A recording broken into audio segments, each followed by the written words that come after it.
Behind me is one of the world's most productive inland fisheries, the Tonle Sap. Replenished each year by the monsoon pulse of Southeast Asia, it is the heart of the Mekong River system and of Cambodia's very existence.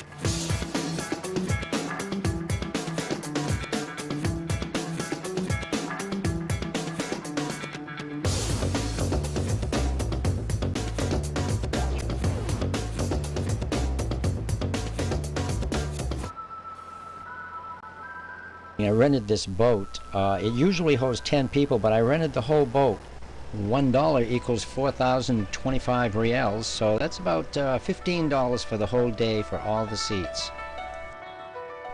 Phyllis, tell them about the Tonle Sap. The Tonle Sap was formed thousands of years ago when, for the first time, the Mekong River's seasonal flood surge flowed into these low plains. At the peak of the wet season, the lake expands to cover up to 13,000 square kilometers, or 6% of Cambodia's total landmass.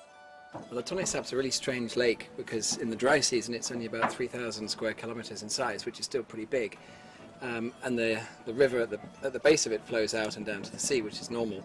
And then when the rains start up in China and in Laos, the water level in the Mekong rises, and then the river to the Tonle Sap reverses, and the lake expands to 15,000 square kilometers. It's a huge and unique ecosystem.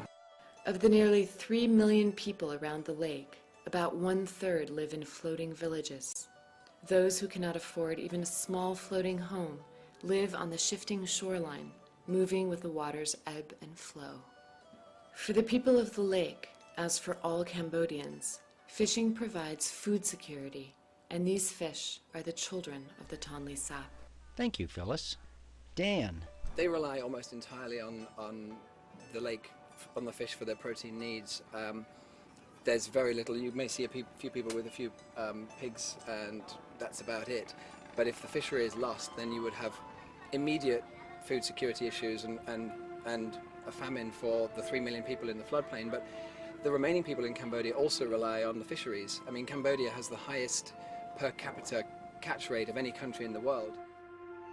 Nearly all of the 1,500 fish species in the Mekong Basin follow the river's seasonal pulse, migrating to flooded lands to spawn and rear young between July and September.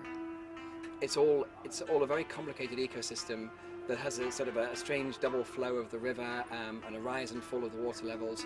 And as it does so, it brings in something like 200 different fish species. What kind of fish?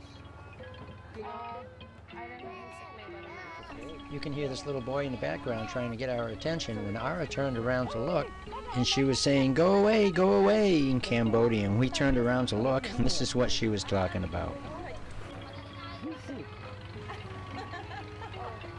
That's too cute. Look at you. You got your own little pets. Oh my goodness. He's gonna... Don't forget when you take the All right. Is he going to bite my neck? Not yet.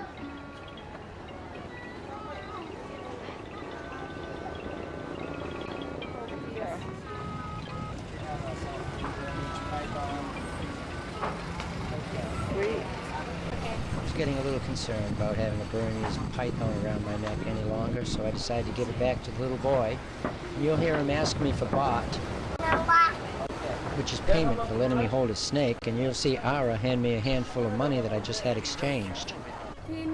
Now this is a large community floating building, and this is what lives under the floorboards.